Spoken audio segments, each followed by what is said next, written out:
With a wider range of opportunities, you can trade brilliantly with Schwab. Kickstart your morning with a full dose of commodities, technical analysis, economic data, and live reaction in global markets. Available anytime, anywhere, on any device for free. And available on all your favorite streaming services. Futures with Ben Lichtenstein every weekday, 8 a.m. Eastern on the Schwab Network.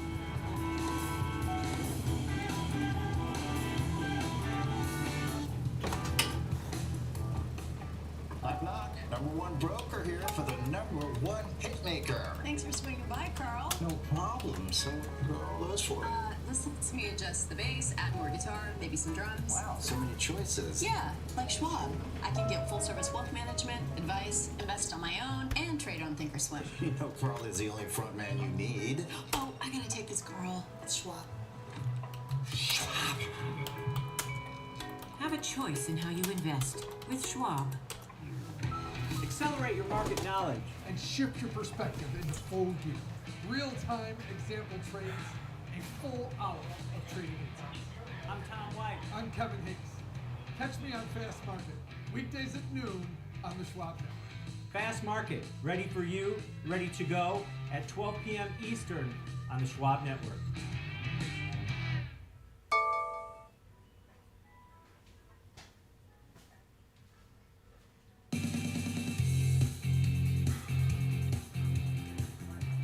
Welcome back to the Watch List. I'm Nicole Penelides, coming to you live from the New York Stock Exchange. The Dow is positive. Oh, will the S&P go positive, and then we'll make it 9 winning days in a row? We'll see. In the meantime, we have some movers for you to watch in the market right now. Boeing is falling after the aerospace company said it will ground its test fleet of the 777X aircraft after finding cracks in the jet's structure. Boeing currently has orders for 540 77X aircrafts and plans to begin delivering them in 2025. There they go, pumping Boeing. Will impact the scheduled delivery time for these aircrafts. Take a look at Eli Lilly. It's moving higher after announcing its anti-obesity drug Mounjaro reduces the risk of type 2 diabetes in adults with pre-diabetes, are obese or overweight. In the study, it found Mounjaro saw a 94% reduction in individuals' risk of progression to type 2 diabetes. Analysts predict the growing list of health benefits from Mounjaro could boost sales and bring in business from more health issuers for Eli Lilly. Yep. And now, let's turn our attention over to tech. The Futurum Group released the first of its kind study focusing on AI applications in the data center segment. We want some details, so let's welcome in our next guest. Lisa Martin is with us, research analyst at the Futurum Group. Thank you so much, Lisa, for being here. We want to hear a little bit more about the study, how it came about, what were some of the takeaways. Yeah, Nicole, great to be back on with you. Great to see you. Great research announced yesterday from Futurum Intelligence that was really looking at a lot of the AI chip makers across CPUs, GPUs, XPUs, etc. And really what the data demonstrate across these organizations is that global data center investments are absolutely on the rise. New growth drivers in AI inferencing chip market set to grow exponentially this year in the next 4 years. For example, the data show the AI data center chip market set is expected to go from $38 billion in 2024 to $138 billion in 4 years. Not surprisingly, NVIDIA dominates the GPU, the graphics processing unit market, with 92% share, contributing to a sector, the GPU sector, that's also poised to grow to $102 billion by 2028. What we also saw, there's not just GPUs, which are obviously pivotal for AI workloads, it's CPUs as well, and some of the biggest buyers and consumers of this AI chip technology are hyperscale providers. AWS, Oracle, like you just mentioned in the last segment, Microsoft, Google, for example. So what we're seeing is growing competition. Yesterday's news, not just from Futurum, but also from AMD. You talked about it on the Mega Cap Tech segment yesterday with your guests. ZT Systems going to be acquired by AMD. Will it move the needle? We think so. But we also know that While it may move the needle, it'll take time, and we know that NVIDIA isn't slowing down. We're also seeing growth in other sectors besides IT and telecom in terms of consuming those AI chipsets. We're seeing growth in financial services and insurance, as well as healthcare. So some great use cases, great new use cases there. Yeah, I think it's great that you brought in some of the other sectors that are now using AI, such as healthcare, such as financial services and insurance. I mean, it's pretty much moving into everything. If you have a company that won't be using AI in 5 years, you're probably left behind, right? And we started talking about ChatGPT last November, right? More than a year ago, November. And now here we are, right? Yeah, a tremendous amount of growth and opportunities, but there's also growing competition. We know the NVIDIAs, the AMDs, the ARMs are really seeing significant revenue growth, but there is exciting competition in the market, really expected to intensify as new entrants, startups really are aiming to capture some of that market share. And really, ultimately, what we all benefit from is continued innovation. And one of the companies that is one to watch that I wanted to mention, Nicole, to you and your viewers, is a competitor to NVIDIA for sure. It's called Grok. Grok with a Q. And the Q is important. It's a company that was founded by some former Google employees. In fact, their CEO was one of the designers of the Google Tensor Processing Unit, or TPU. They don't consider themselves a startup, but about 8 months ago, I had a chance to sit down with their CEO. And Grok was flying so low under the radar that what was newsworthy was the CEO actually sent, kind of cheeky, a sarcastic but cease and desist letter to Elon Musk complaining about xAI's Grok with a K. Fast forward to 8 months later, and Grok has just received a great influx of cash, $640 million. This is just this summer, a valuation of $2.8 billion, and they are prepared to take on NVIDIA. So what we're going to see from companies like Grok is pushing the NVIDIAs, the AMDs, the ARMs to get better. Ultimately, hopefully, we all win. Yeah, I'm glad you're mentioning some names too. One thing we left out was telecom. Another, you talk about IT and telecom, right? That's another area using all of this. Absolutely. Telecom is one of the leading industries in addition with IT. The Future of Intelligence research showed. So we're seeing a lot of growth there, a lot of explosion of 5G, a lot of AI use cases in the telecom industry that we all expect, because we expect as consumers, as business leaders, to be connected 24/7. And the AI chipsets going into the telecom sector are clearly going to be able to support that pretty well. Yeah, and so when we think about all the AI type of names, you're mentioning data center. I mean, I always think of the NVIDIAs and things like that. The big names, some names. And when you think about the leaders and the ones that have the big moat, what names sort of come up in conversations? I mean, not necessarily stock picks, but I mean, in your mind, as you do these studies, what names are clearly leaders? Grok is becoming a leader, one of the ones that I just talked about. We're seeing Cerebras as well, who are pretty quickly, which is exciting. I don't know who's more excited, dog at the beach or all of us, with respect to what this competition is fueling. But another area that's really interesting right now, Nicole, from an AI perspective, is AI as a service companies. You talked about ChatGPT, OpenAI. We can't talk about AI as a service without talking about OpenAI and ChatGPT. It burst onto the scene about 20 months or so ago. I look at it as the catalyst for this generative AI market that's maturing pretty well. One of the things that ChatGPT just released was its current version, which is called ChatGPT 4.0 latest. They also did something interesting this summer, Nicole, and that is the release of a prototype of SearchGPT. Their CEO, Sam Altman, said, hey, we think there's room to make search, much better. So a little pressure on Google. It's a closed now prototype of 10,000 people. I didn't make the cut, it's kind of bummed. But it's going to be interesting to see how OpenAI challenges Google from a search perspective, because we know Google is default. It's a verb. We've all been using it for many, many years. So changing behavior habits is challenging, but OpenAI is poised to do that. Another one that I would mention from an AI as a service perspective is Anthropic. Their chat Our representatives are still helping other customers. features this week. They were only founded in 2021, so it's an up-and-comer. It's quickly moving. They just got an infusion of $2.75 billion from Amazon. They're growing globally. They're working with leaders like Google Cloud to bring AI capabilities to Africa, for example. And they're widely considered a strong rival of ChatGPT. You can both get ChatGPT and Claude on Android and iOS. So they're quickly becoming competitors that are really pushing each other to innovate. Yeah, I'm glad you mentioned Anthropic. I met the CEO in the elevator here at the New York Stock Exchange one day, and you know, when he said Anthropic, I'm like, oh my goodness, Anthropic, like you know how huge it is if you're studying AI, and so we had a great conversation. So anyhow, it's great to see you. I know you were talking about American Express incorporating more AI, but cautiously, with executives with human oversight. But this is what all companies, I guess, need to do in order to stay in the game. It's great to see Lisa Martin of the future of group. Thank you very much. Still ahead is Technical Tuesday. Kevin Horner is standing by with some key levels to watch for the S&P 500, as well as some recent trends for Supermicro Computer, Pfizer. Stay with us right here on the Watch List on Schwab Network. We'll be right back.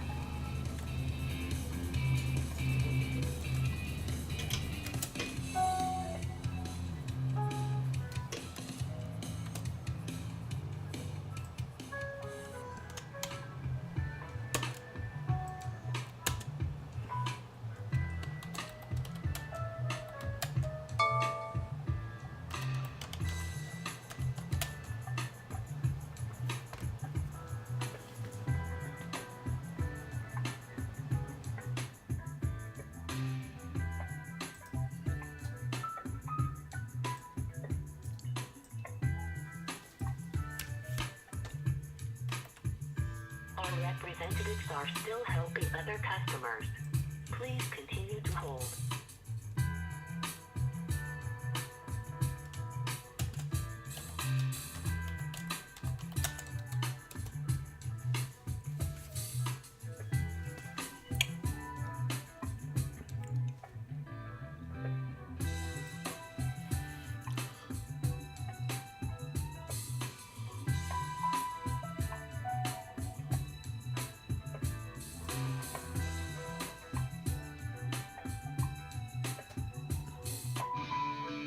Every morning, every trade, always live.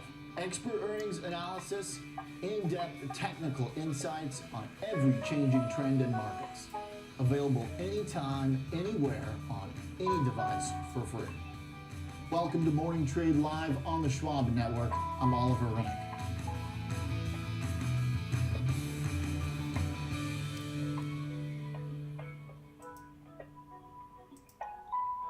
Trading at Schwab is now powered by Ameritrade, unlocking the power of Thinkorswim, the award-winning trading platforms.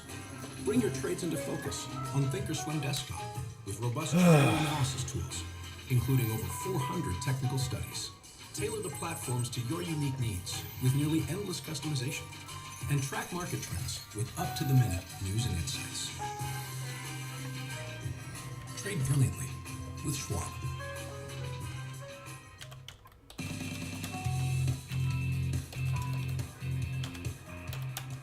Welcome back to the Watch List. I'm Nicole Petalides, coming to you live from the New York Stock Exchange. 90 minutes left in the trading day.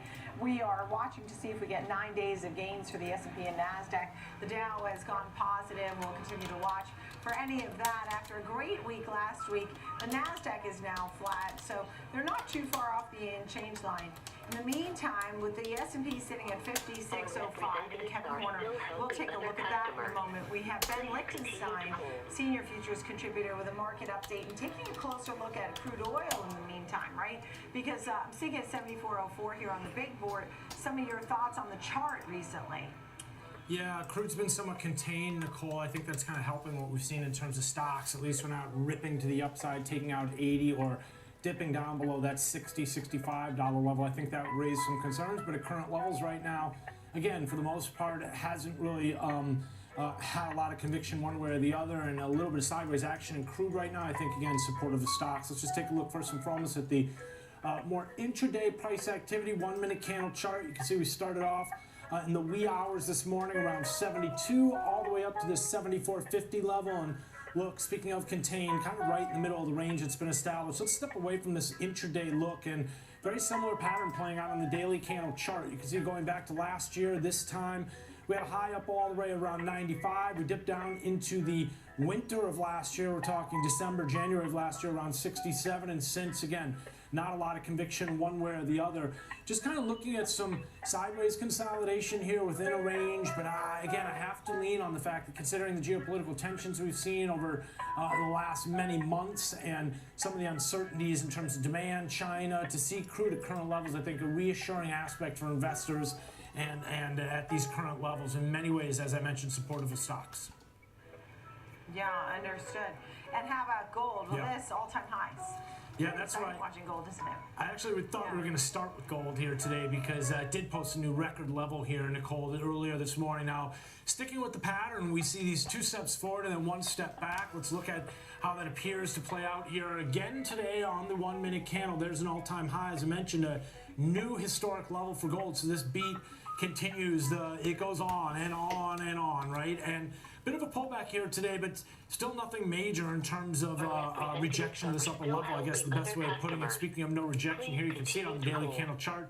Well-defined trend up that's been rewarding the bulls for some time now. We're going all the way back to the fall of last year, and we were down around this 1800 level. And again, look at this, 2570. So just proof positive of the fact that these trends continue longer than we think as traders possible, and how it could be a big mistake to short it just because you've missed out on most of it, right? That does not necessarily make a sell signal a sell signal provide, and I think gold's proof positive of that.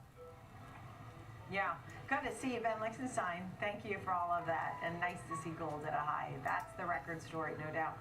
All right, let's get to Technical Tuesday. Every Tuesday, trends to watch, stocks to watch, charts to watch. Kevin Horner is with us, Senior Manager, Trading Services Education at Charles Schwab. As you always do, you start with the S&P 500, which is right around the unchanged line. I was just wondering if we will see the 9th day in a row of gains. I know you can't answer that for sure. However, what are you seeing? Well, you know, what's notable to me is the level that we rallied to and paused here intraday is 56.20. It's the same level that was the high, essentially 56.22 here back on July 17, which was the gap down move from the day we made our all-time high trade at 56.69 and change. And you know, that's just maybe a pause level, but it does give us at least a reminder that if we want to be bullish, we really want to get into 56.70 to the upside and through it. In fact, any rejection here before 56.70 is attained could mean a lower high for the S&P 500 and bring some weakness thereafter, at least in the short run. But yeah, we're watching this closely for that reason. The move off of the lows has been great. You know, we all know we pulled back just about 10%, 9.7 peak to trough. And then at yesterday's close, we were up 9.5% versus the low trade on the 5th of August. So very pleased by the V-shaped recovery. Honestly, I don't know if all of us expected it to go this way, but it's been wonderful bounce-wise. I guess, like I said, we just need to see, can we take out that 56.70 level above us? If we pull back, do we make a higher low, which could happen at around the 5,500 level? It's important to remember 5,500 was a very big level for us to get through back here in June, and we spent about 2 weeks tightening and consolidating at that 5,500 level before pushing higher, and that's where we added the extra 170 to the peak there. So it's a good level for us, both on the ledge to which we rallied today, but obviously 56.70 remains the short-term target. Through that, hey, it's blue sky above, and traders might then start talking about, can't believe I'm going to say it, but SPX 6,000 perhaps. I don't have a hat for that. We only had down 40,000. We don't do hats for the S&P. How about Super Micro on your list? Well, Super Micro, I think many people know that we've undergone a healthy retreat from the peaks achieved in February of 23. Stock off about 60% when we moved from our peak at 1229 down to the low at 480 or so. Really aggressive sell-off, but What's notable now is that the bounce has taken us up quite nicely. Believe it or not, it's up 30% as it's rallied into the 20-day moving average, what I have termed to be resistance 1 on the chart, right around 630. It's an important zone to get through, Nicole, because visually it looks like a bit of a bear flag level. We've seen these bear flags be eliminated rather quickly in the SPX, in the NDX, and a number of other positions in the marketplace. And Supermicro's behind the game here. So if you're bearish, you're looking at the resistance ledge there at around 630 as a potential zone against which to base bearish designed trades. If it trades through 630, we could then see that 750 level above resistance 2 happens to be coincident with the 50-day moving average. The third layer of resistance I've added is up there around 840. And that is coincident with the downtrend line that has been in place since those peaks, again, dip back to late 22 or early 22, excuse me. So it is a improving chart, I guess, but only an improvement for the last 2 weeks. Certainly has a bearish slant to it here. But again, I hesitate to call it terribly bearish, if only because we've seen so many equities run through that first layer of resistance, and this one just hasn't yet. So bearish traders probably want to see a break of the uptrend line that's been going on for about 2 weeks before taking the bear trade, which could lead them down to about the same level we saw before, what I've termed to be support 1 at 480. But a very interesting chart, and more importantly, a very interesting point within the chart at this moment. All right, thank you for that. I mean, it was such an exciting stock when it was running up, right? But we'll continue to watch those levels that you're mentioning. What about Pfizer? Well, we're going from an exciting one to a fairly yawning one, if you might, Nicole. Pfizer's been undergoing a healthy retreat. December of 21, Pfizer peaked. It's off 60% from that point to the lows that were achieved at $25 in the spring. That was right around April, mid-April. We are up 15% off of that level, and that feels well and good, except the thing that matters most is probably the fact that we've remained above the 200-day moving average since early July, really, July 10, July 11. So we've had a breakout and a retest of the 200-day moving average. And after having been in a very healthy long-term downtrend, excuse me. So the July 30 earnings resulted in the pop to the upside, and it looks like it was a sell the news situation, because on that earnings, we came all the way back to the 200-day. Now, yesterday may have been the initial opportunity that an aggressive trader is looking for. Friday's price action gave us a tail below the 200-day moving average, and it represented the lowest trade since the stock made that peak back on July 30. So if that's the good low in the pullback, yesterday's close above the high of that low day might be an aggressive entry for some traders. This is starting to show signs of life in the sense that it may have corrected this long-range down run here. As long as it holds the 200-day moving average ballpark to $28, I think bulls are on the right side of the trade. But at this point, that could change at a moment's notice, Nicole. If this thing gets thrown back below the 200-day moving average, then everybody who was bullish is going to change their viewpoint rather quickly. All right, Kevin Horner, great to see you. Senior Manager, Trading Services Education with Charles Schwab. Thank you. Coming up next, we'll bring in our panel to discuss semiconductors. We'll look at a few names that have been flying under the radar, and those that might be trying to really challenge NVIDIA. How about AMD? That's up 6% this week. A big deal there. Much more to come. Our panel is ready. We'll be right back.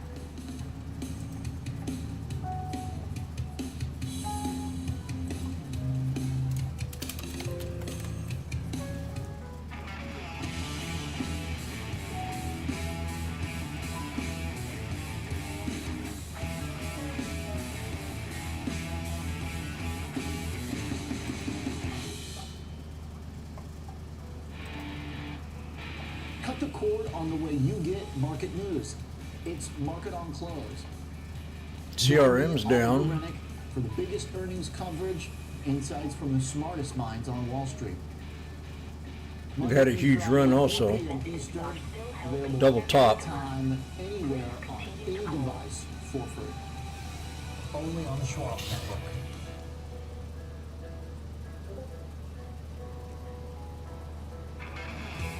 Empower your portfolio with the Schwab Network. Available anytime, anywhere, on any device for free. Schwab Network.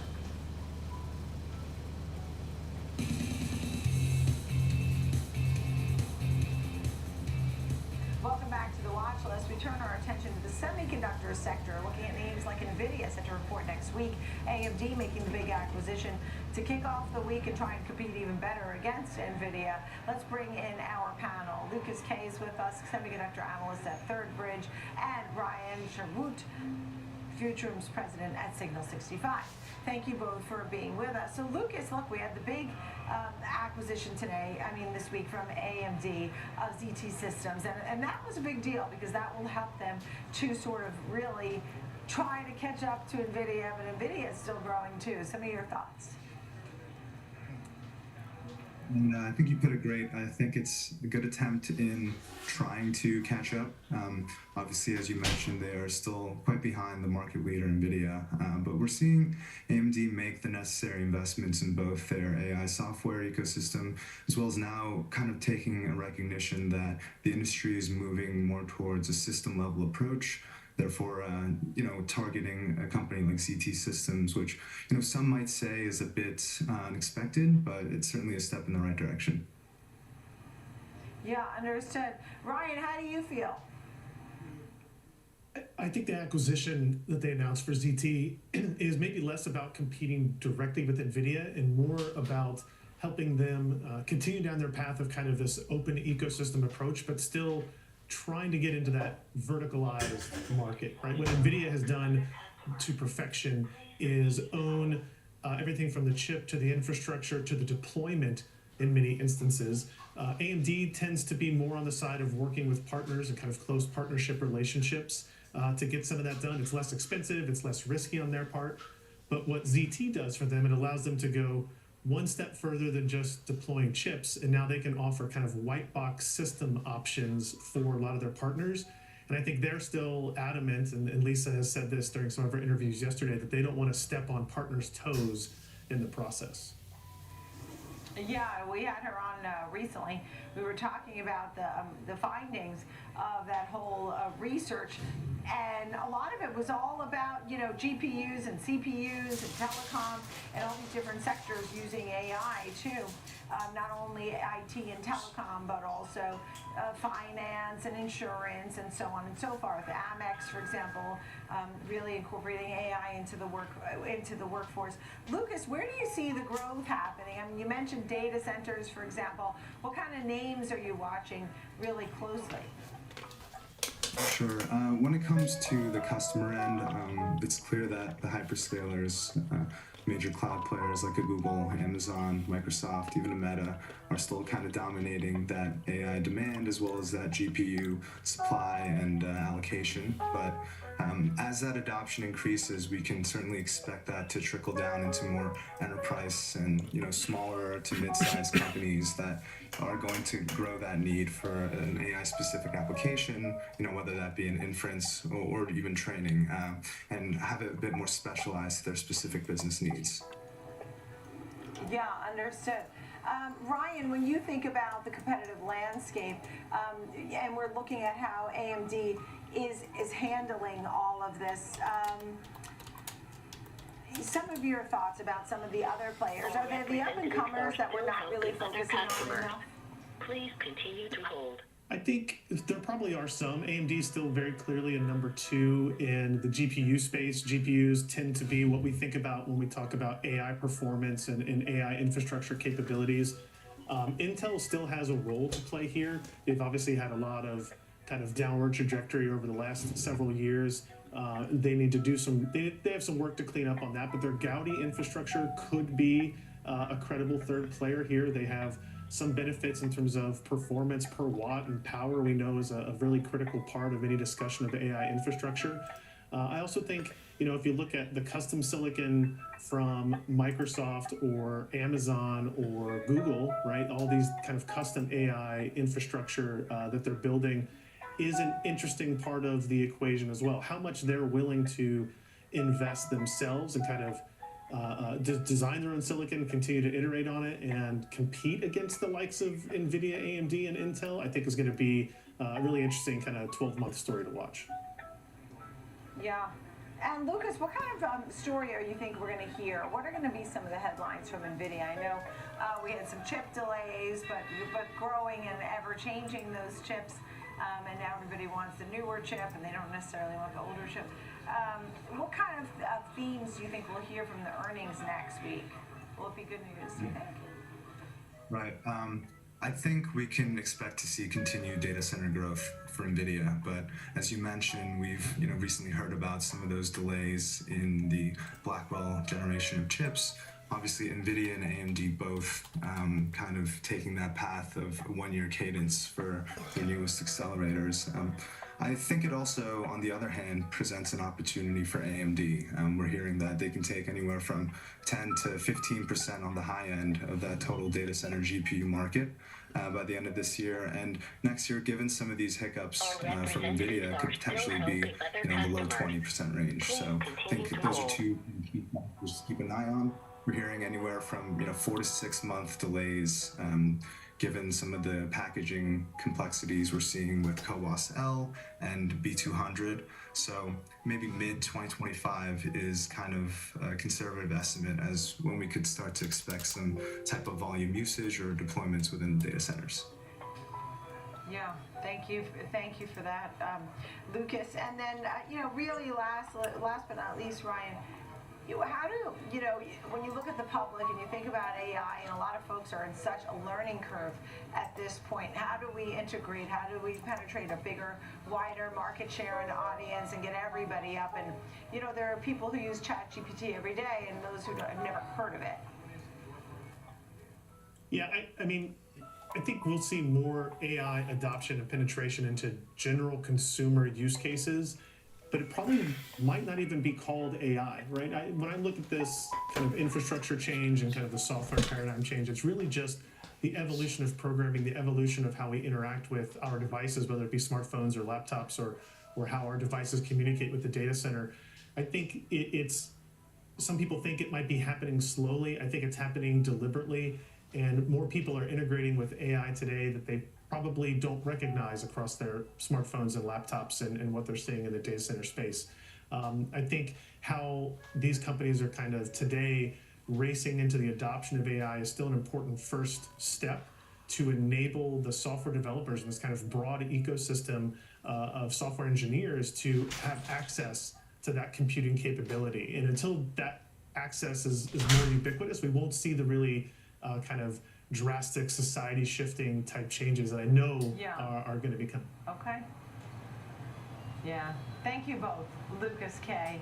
and Ryan Sharpwood. Thank you. That's going to do it for us here on the Watch List. Thanks for being with me. I'm Nicole Petalides. Market on Close is next.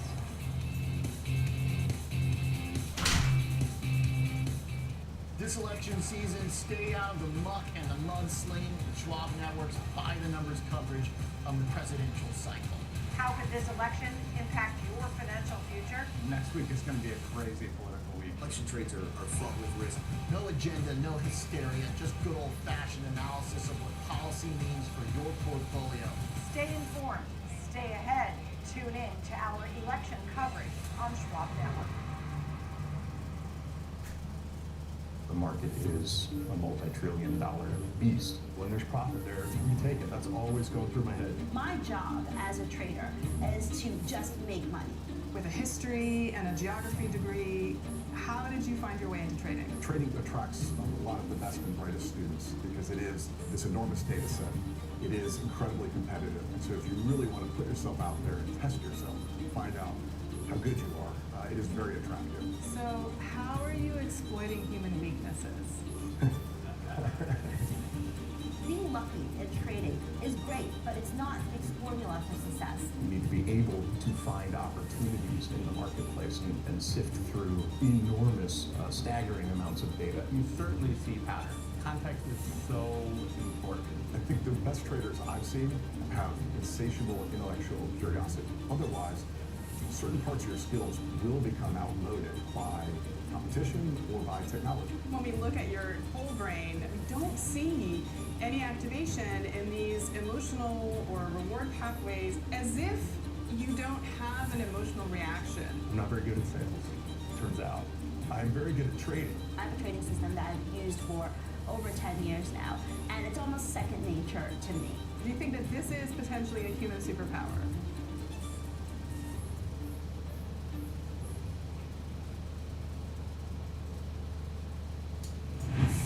Welcome to Market Overtime on the Schwab Network. Quality Focus has worked pretty much across all 11 sectors. We deployed a fantastic array of new technology. The companies that are doing well are almost too big to fail. Have you set yourself up correctly? It's controversial. The old guard is saying, oh, wait, off with their heads. AI feels controversial and it's going crazy right now. It is going crazy. So what does all of this mean for the market? As long as people want to buy it, the price can go up. Oh my goodness, the Fed cannot do everything they used to do to save this market. Instead of taking cues, set the cues. There's nowhere else I would want my money. No more than 5% in any one stock, no more than 20% in any one sector. Now there's a market for every single one of these people. There's a market for you. Market Overtime on the Schwab Network. Thanks for tuning in.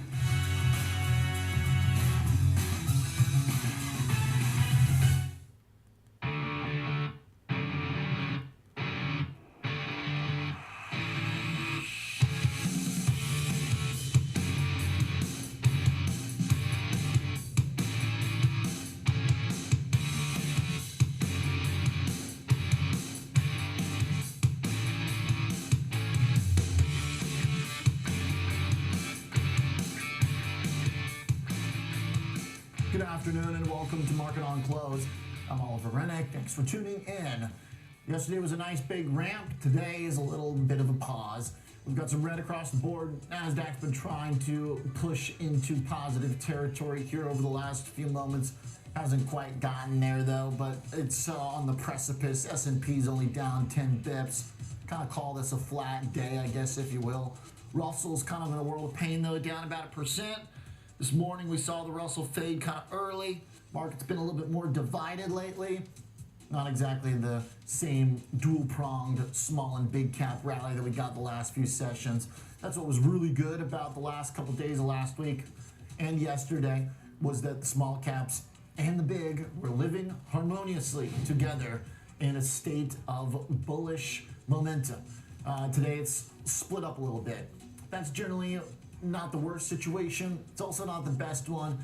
It does remind us a little bit of what was going on in the month of July before the market got hit, that kind of division. You don't want that. You don't want the split market really, unless it's split super favorably in the direction of big tech, but with NVIDIA down, you're missing kind of a key player there. So a little bit more cloud strength around Palo Alto than some of the real core semiconductor AI themes. That means that we're just basically flat on the day because you've got the drag from all the other stuff lower and then tech solid, but not really the big momentum winners. And so we kind of flatline. That's an okay session. A little breath, a little pause, not a big deal. I'm still watching a few things here this week Power hour. that are interesting on the macro front. Earnings have been some driving force, but mostly just a smattering of kind of second-rate names that are going to be interesting for their individual sectors, like consumer discretionary stuff. Tomorrow gets a little bit busy with some earnings, but generally, you're still following the momentum from the bounce back the last 10 days. Will we be able to keep that momentum going through Fed minutes? And then more importantly, Jackson Hole and Jerome Powell, probably a question for the second half of the week, namely when we get jobless claims on Thursday and Friday. But here's just the rundown for what happened today. Bitcoin fade there from early strength was again kind of a tell that the market was going to come under some pressure, even though the two have been a little bit out of whack. The intraday moves have been fairly useful because oftentimes Bitcoin has this kind of predictive effect. And again, it looked like it was going to be strong overnight. Markets were kind of flat. Bitcoin was a little bit of the tiebreaker when that pulled back this morning as the Russell was slowing down. Kind of told you that we were going to come under a little bit of pressure. Obviously, NVIDIA is important, and at 128, there's a little bit of a technical situation developing. You don't really want NVIDIA to turn around. The S&P 500 put in higher highs compared to earlier this month. The full V rebound. The difference between the index and NVIDIA is that NVIDIA still has some pretty clear upward levels that we need to break through. Still got some likely resistance, lower highs. If you were to turn around NVIDIA, then you can just look at the chart and say, okay, that's a third lower high. Seems pretty clear, still trending downward despite this huge valley, and then swing back. So NVIDIA chart still needs to see some strength from here. Pretty much just highs. You just want to see a high momentum trade get back to highs. And you just haven't heard quite as much dialogue about it, even though it's had this rip right back in the V-shaped rebound. Hasn't put in the higher highs yet, so something to keep an eye on. Bonds continue to catch a bid. This is where the macro starts to get interesting. Yesterday, as I put the green light back on stocks, you kind of have to, because you got to respect the technical momentum. I'm still just not a fan of some of the macro narrative that seems to be underpinning it. You just don't want the dollar to collapse. If you look at bonds versus the dollar, the 10-year has actually been a little bit more encouraging. The blue line in the 10-year shows us that we're still up off the August lows, and when we were in the middle of the big sell-off, the dollar that was made new lows and is just falling apart here the last 48 hours. It's not a good look. And if you think you want to root for the dollar down, seriously, think again. I'll continue to pound the table until I'm proven wrong. But so far, I think it's more been proven right. We got a big sell-off as the dollar was falling apart because of the Japanese yen. We had weakness in the economy that drove that dollar downward. It's just not something you ever want to root for. But because folks are so obsessed with the Fed cutting, it seems like there is still this knee-jerk reaction to want to try and rally stocks when the dollar is down. Well, guess that's not really working today. I don't think you want the dollar to fall apart. In fact, we put in the equity low, obviously, the same day as the yield low, the same day as the dollar low. But now that the dollar is making new lows, it kind of throws into question the whole rebound here. Stocks aren't doing anything real huge today, but keep watching the greenback, because if it's just getting thrashed by our competitors and peers, if you will, but realistically competitors economically, then it means the U.S. is losing its edge. It also means that the dollar's going down in a hurry like this, the yields probably go down too. And we didn't like that earlier this month. We don't want yields to go down anymore. We want yields at least to maintain so that the economy and the signal from the economy is somewhat encouraging. So I'm a little troubled by the dollar falling apart here. All right, I got Jenny Horn and Kevin Hanks with me this afternoon. All right, so we got at least some key things working here, Kevin, which is a smattering of big tech names like Apple, Amazon, Alphabet, Netflix, which is sitting near highs. You've got some stuff that's holding us together here basically unchanged. Yeah, I think after 8 days on the upside, you're looking at a little bit of exhaustion here as you get to these high levels. So a day where, if this is a down day, Oliver, that's a flesh wound. This is nothing to be concerned about. Sure. However, as we get closer and closer to NVIDIA's earnings, I expect the volatility to pick up in that name going into their earnings. I think it's interesting that Palo Alto Networks rallied, but CrowdStrike didn't today. And the divergence between Home Depot now and Lowe's is significant. I think looking at the overall, we're trying to grasp at straws for some story as we wait for Jerome Powell to speak on Friday. But right now, I think the biggest thing is, after 8 days up, this market's just run out of a little gas here, Oliver. I don't try to make too much more of it than that, frankly. Dollar yields, crude oil still favoring the macro, but just no inertia on the upside, Oliver. Yeah, I'm with you on that. I mean, look, a couple basis points. This has been an incredible 2 weeks. Nothing to dig too deep on. But with a few of the big things on the calendar, I do cover a little bit about some macro stuff. The other thing, too, is that it seems like today, Jimmy, for the most part, there's a couple big stories that are generally centric around secular themes. Eli Lilly's just continued dominance on the healthcare side. A lot of stuff is down.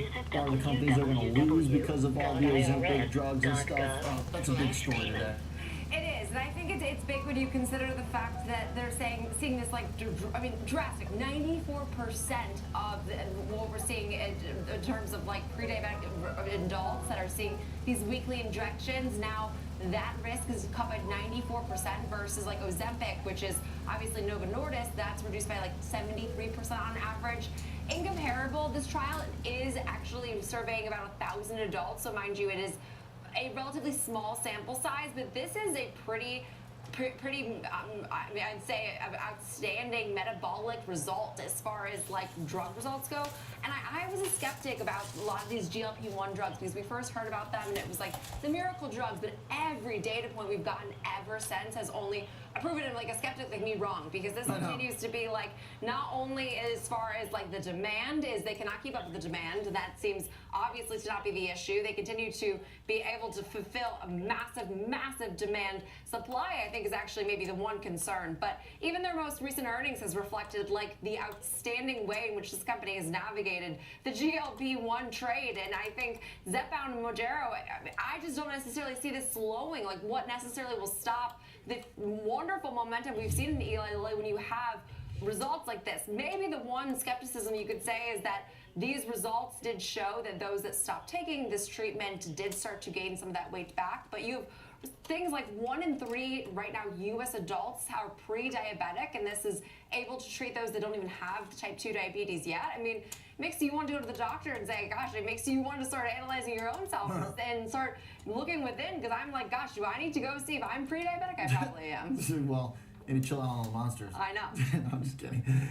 So Eli Lilly puts in a new high. There's not a lot of stocks making new highs right now. So the fact that it is definitely stands out. Generally, the other leaders too, Palo Alto getting pretty close to a high after earnings. That hasn't led to a big kind of unanimous tech run today because the chip stuff was a little bit soft. But Palo Alto after earnings was kind of huge. I'm kind of surprised that didn't put a bigger lift into some of the tech stuff today. I am too, especially because this name was capable of bringing down tech when it had some nasty post-earnings moves that it hasn't gotten the same lift on now the reverse, the upside. I think this shows that, I mean, like a solid finish.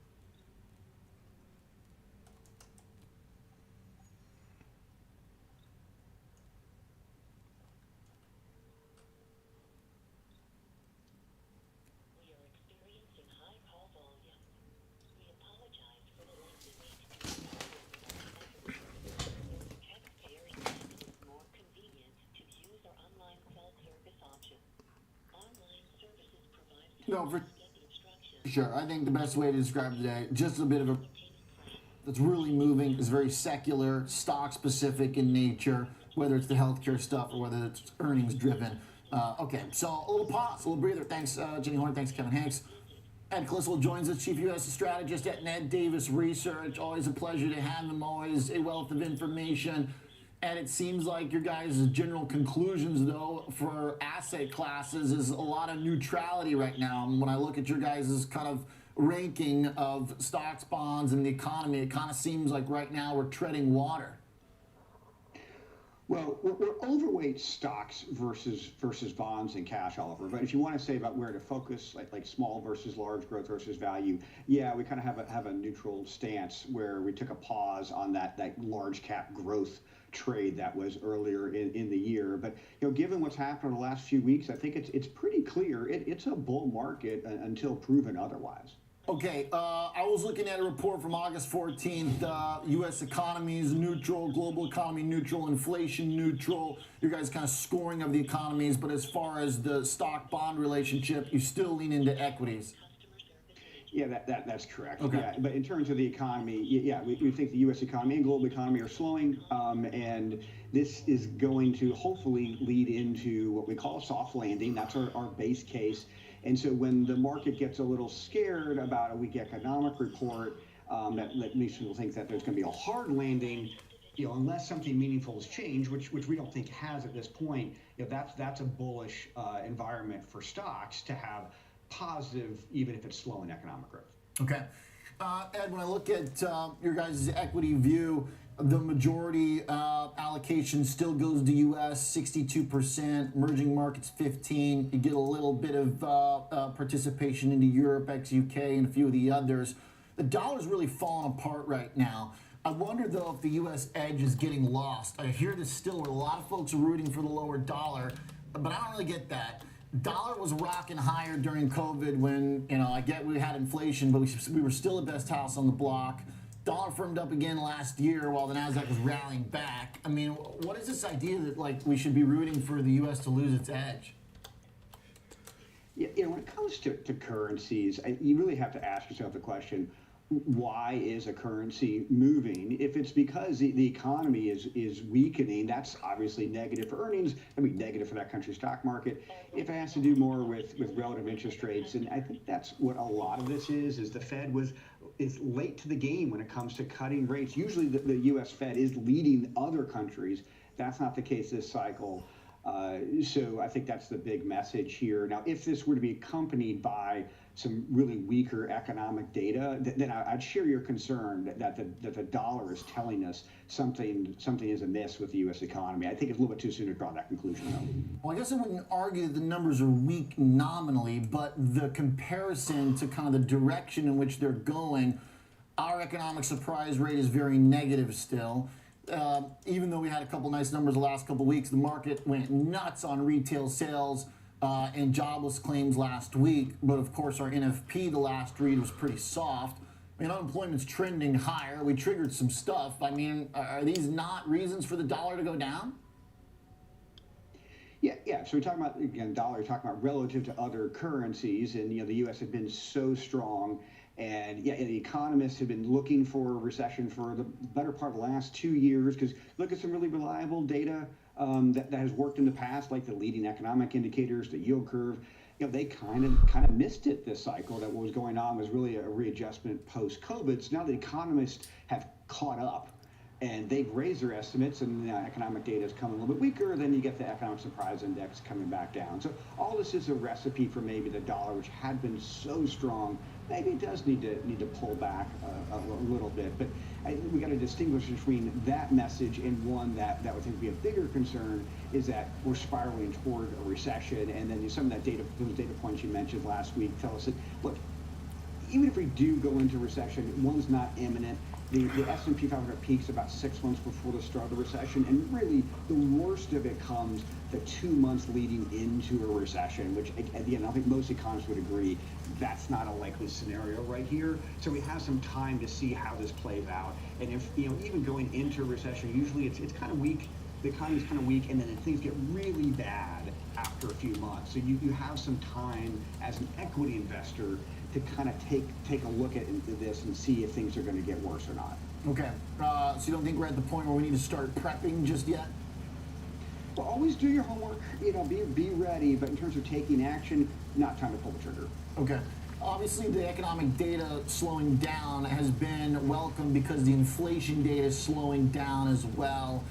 Is that still kind of the bedrock of the bull case, that's going to keep trending lower?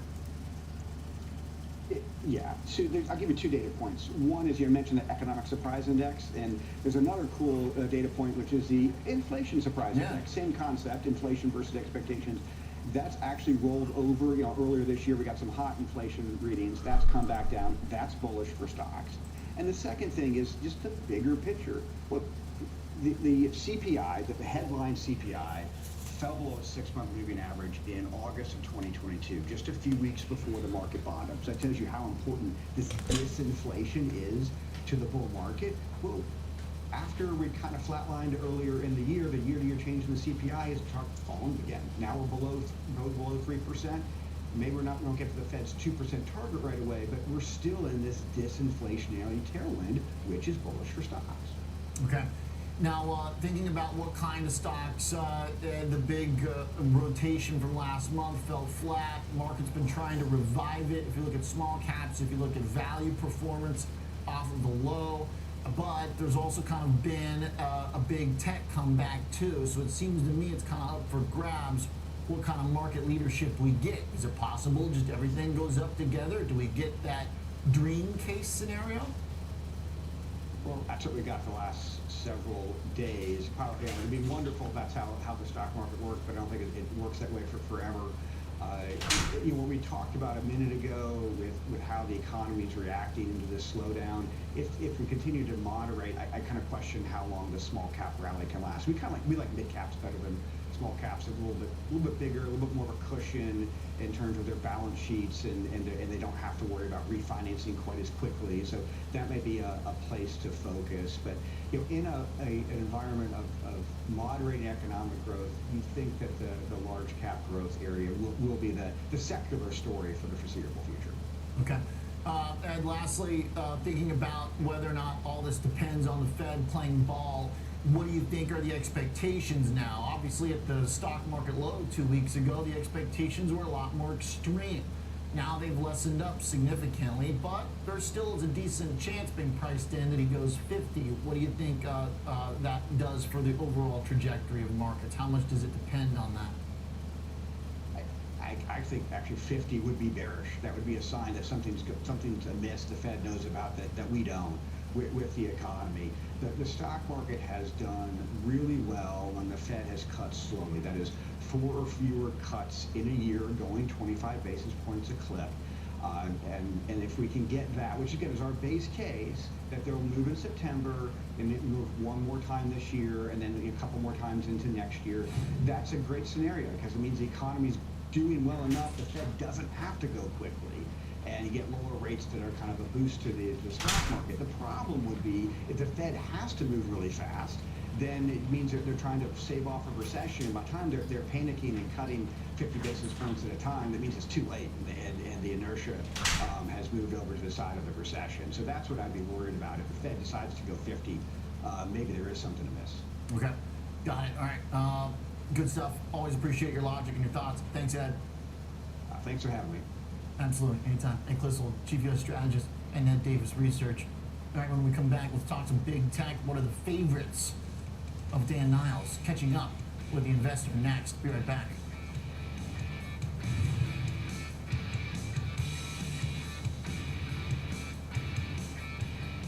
Download the Schwab Network app and join in on the latest market trends. Anytime, anywhere, on any device for free. Schwab Network.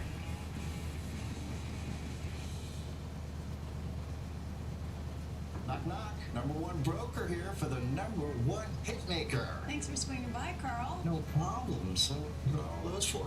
This lets me adjust the bass, add more guitar, maybe some drums. Wow, so many choices. Yeah, like Schwab.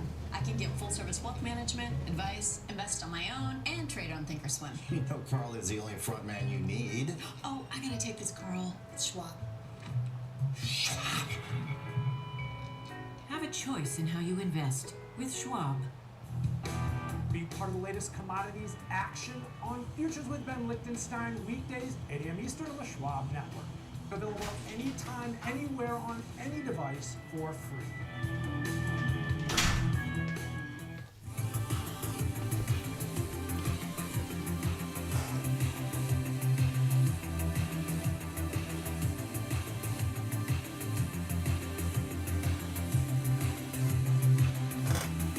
SPY's at the 200 right now.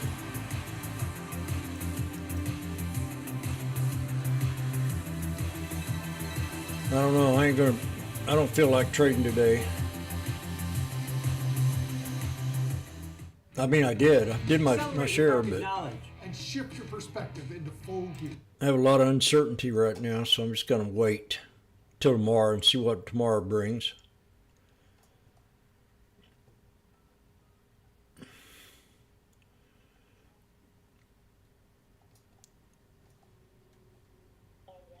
I mean, I called this support perfect this morning at 5. About 3 or 4 cents off, so I was kind of proud of that. Called the puts. Called the calls and got stuck. Got out of it on this run right here.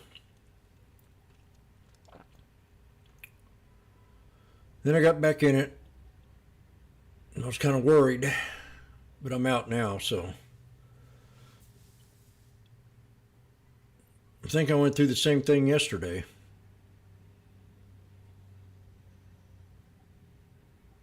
And it's a hard market for me right now. Usually it's simple.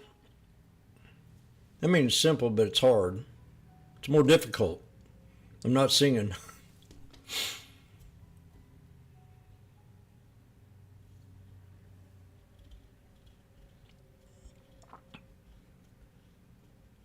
I only trade good when I sing.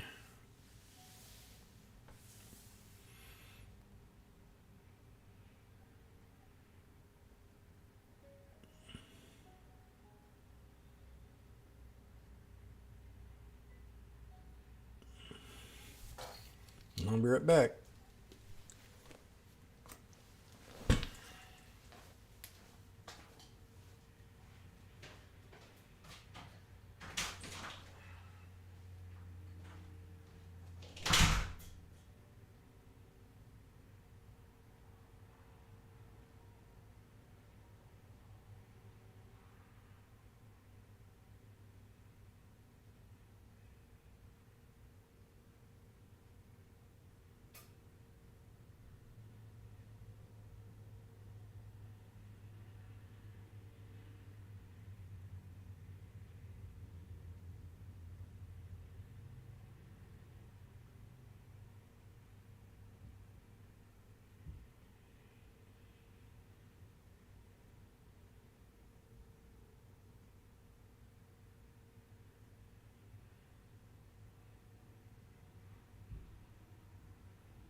Okay, that's all took care of. What a busy day. I have a feeling tomorrow's going to be the same. Hopefully I can get back together.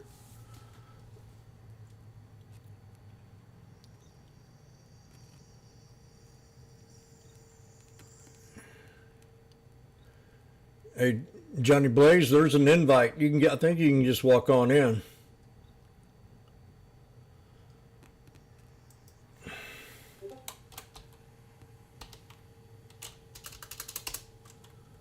Johnny Blaze, are you there?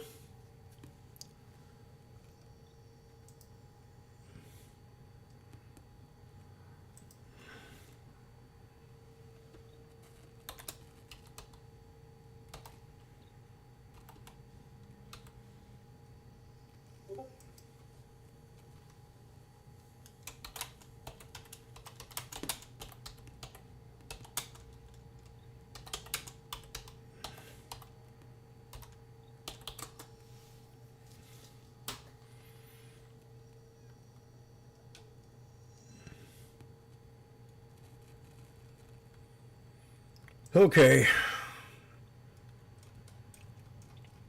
God, what a day.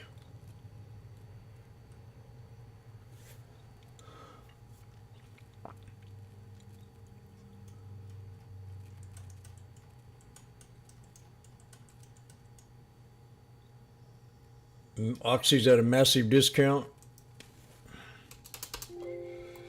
I gotta go down to the post office and mail some documents. The IRS, they fucked me up during COVID.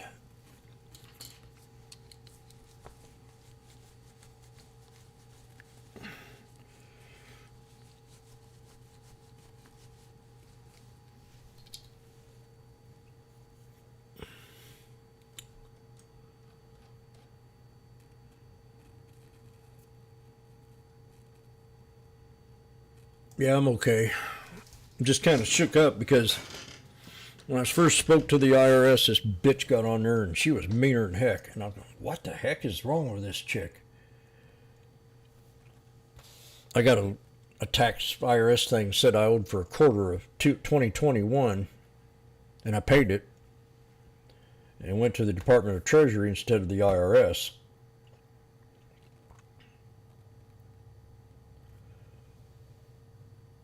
So they lost a $1,500 check.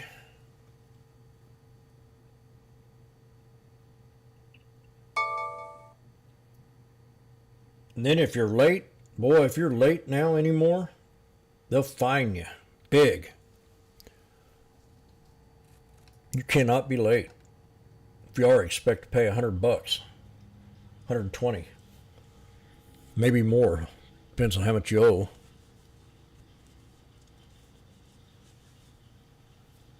So I just sat on the phone for 2 hours waiting.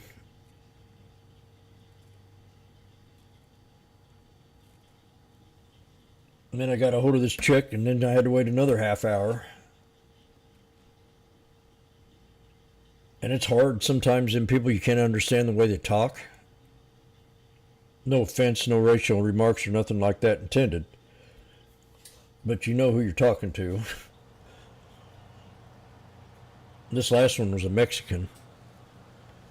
I could understand her pretty well. The other one sounded like she had bubble gum in her mouth.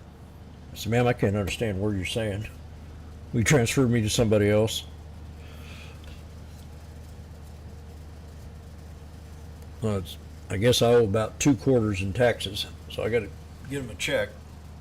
And then there was 3 forms during COVID that they didn't receive, and they got the check.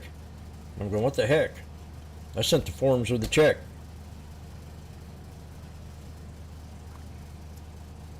They got to have the forms. If you don't got them, boy. And I was worried because I threw all my paperwork away. Most of it. So I was worried all weekend I couldn't get a hold of my accountant. And then come in Monday, I found out that they held my records for at least 9 to 10 years.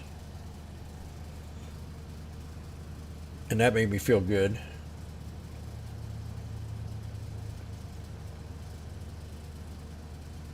So yeah, I'll get that out of my way here. I'm going to send this off, go down to the post office, And I'll be back. I'll get this all straightened out. I paid a lot of taxes in my life. There for about like 12, 13 years, I was paying 49% of whatever I took in. So I had to change it around.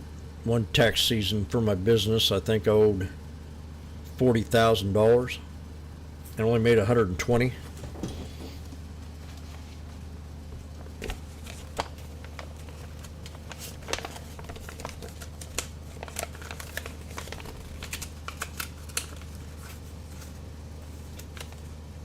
That year about broke me. And then I started making money trading. I was making money then, but I really started making it, having a good success rating. Last 2 days I've been stuck in 2 trades that I really wanted to get out of, and I didn't. Thank God. If I would have, I'd probably took about a $1,500 hit this week. Not hit, but I mean, I'm above, but I would have took a $1,500 loss of what I made just yesterday and today. So I'm not timing this market that good right now. Yesterday I was bearish. Today everybody's bearish. I'm just going with we had that huge run. I didn't expect that run yesterday. A lot of traders. There's one last week that I know is real good, and he lost like $200 and some thousand because he thought the same way I did, that we've already had a good 9-day run, 10-day run, 8-day run. Hey,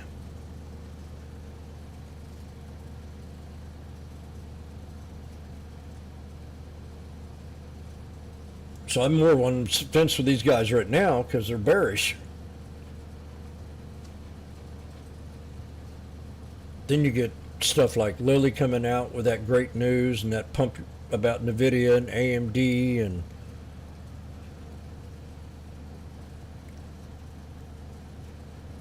and they were bad-mouthing tech for 2 or 3 months. They was telling you not to trade it because it was too high, too overbought, which it was.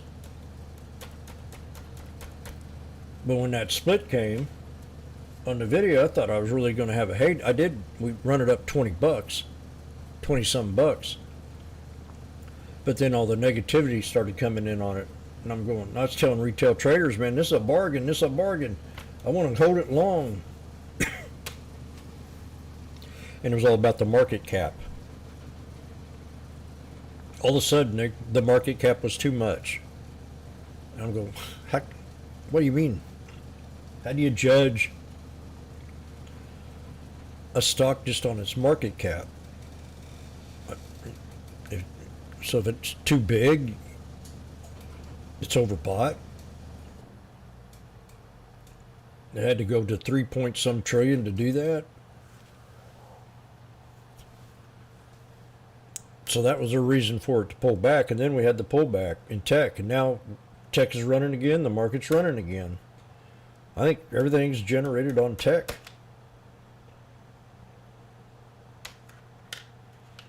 I've been bullish on tech from day one. I still am. So I traded it good going down, but still yet I had my spots. So I'm going to get out of here. It is robbery, IRS. They gave me a $500 penalty on that 2021 tax. And I said, man, I mailed these damn checks. You don't got the paperwork, you don't got the checks, or they have the paperwork and they don't have the checks. And they are going through, and the way I understand it, Obama did weaponize them, and Biden has too. They both have. But Clinton did it too. Clinton increased the IRS by 33%. And I got audited twice.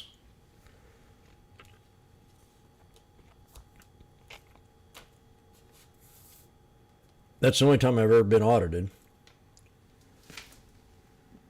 I had pleasant experiences with Bush, pleasant experiences with Trump.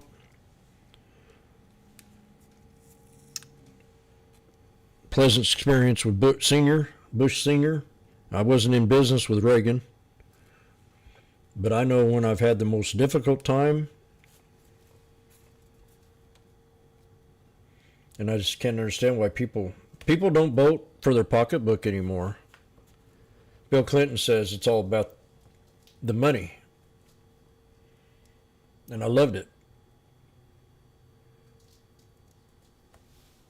It's all about the money. And then these people here, it's all about race and color and gender and trannies, and which I have nothing to do with. I just have money, you know. I just deal with money. My whole life's been about money. Trying to survive. So yeah. Hopefully we'll get this in the mail. And I won't have to worry about it for a couple of weeks, and then we'll get it paid off.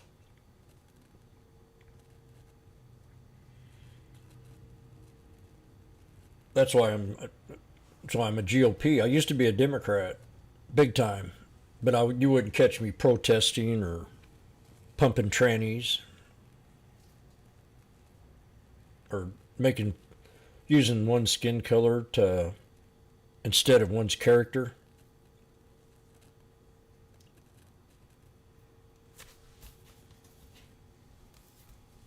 So I'm kind of in a lost world sometimes with this shit.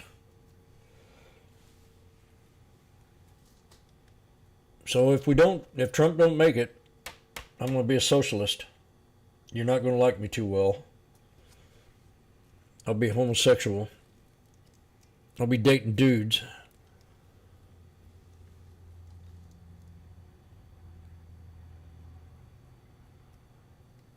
I'll be in porn movies. I'll be human trafficking. I'll be drug dealing.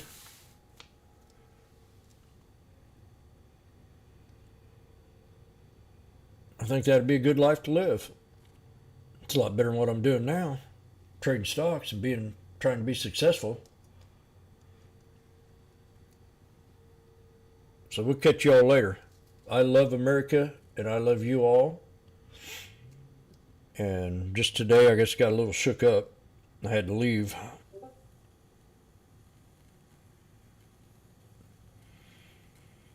And I don't know that woman's name, or I'd try to sue her ass. You can't sue the IRS.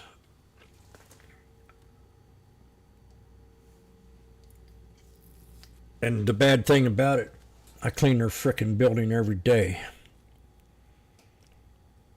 And they're the nicest people you'd ever want to meet. All of them. Here, in a way. So it's like a shocker to me, you know. What the fuck is this bitch talking? I've never had nobody talk to me in my whole entire life like this. And if you did, you'd be in a full Nelson, or I'd break your frickin' nose.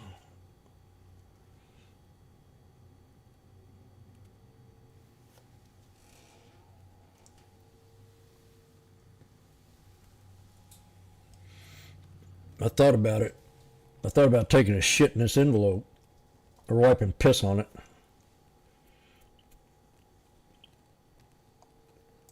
So, we'll catch y'all later. YouTube, thank you for sticking around today. I'm sorry I wasn't all together. I had a lot on my mind. I had to go out and teach this guy what I needed him to do.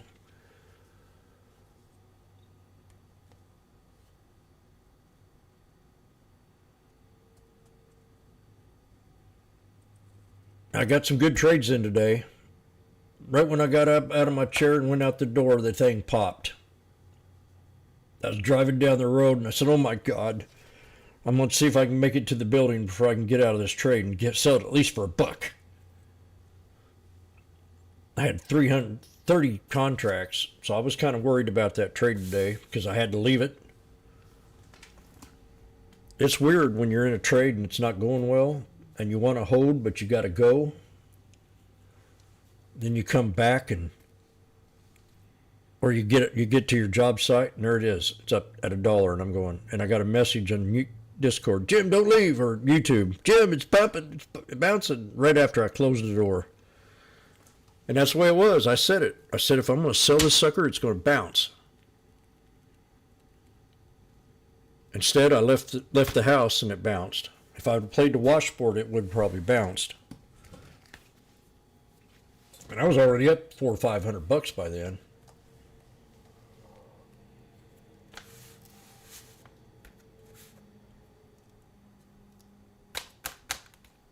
$300, I mean. 400. Oh, I was up, yeah, 400 or 500. I added 300. So I'm going to get out of here and calm down and go to the IRS, and might go out and get an eighth. But I've kind of quit smoking now for a while to get my body back in shape. I feel real good, better than I ever have. I've lost 20 pounds. I don't feel sluggish.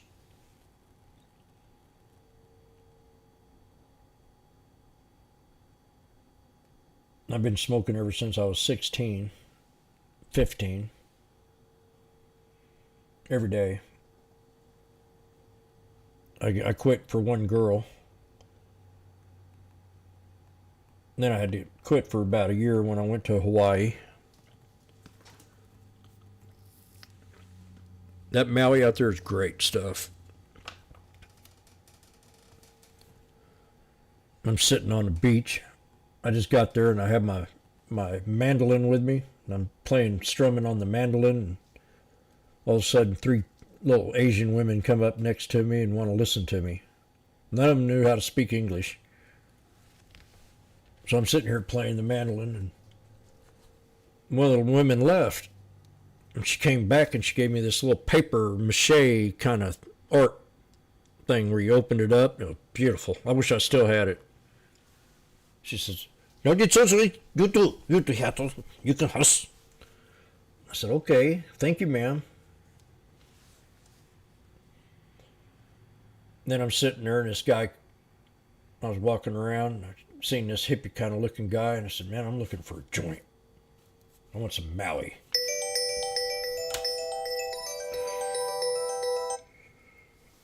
Always clean. May I help you? Oh, come on. Do you know how many phone calls I get like this every day? Hi, good afternoon. This is Betty. How have you been? Betty, I love you.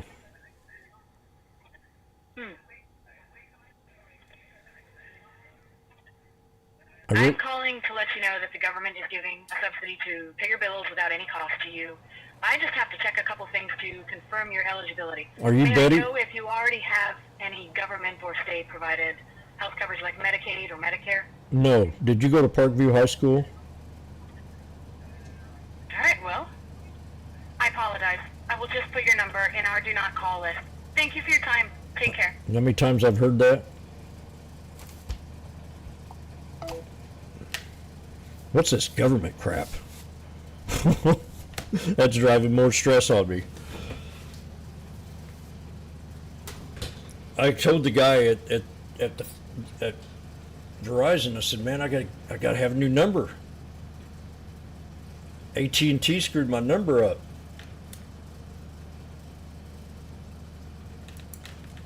They got breached. And I didn't have them for 8 years. And I said, "What are you doing with my name in your database? Get it out of there."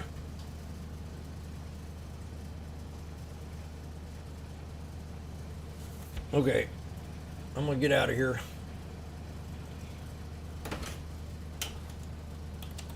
I'm gonna go out and have me a nice dinner.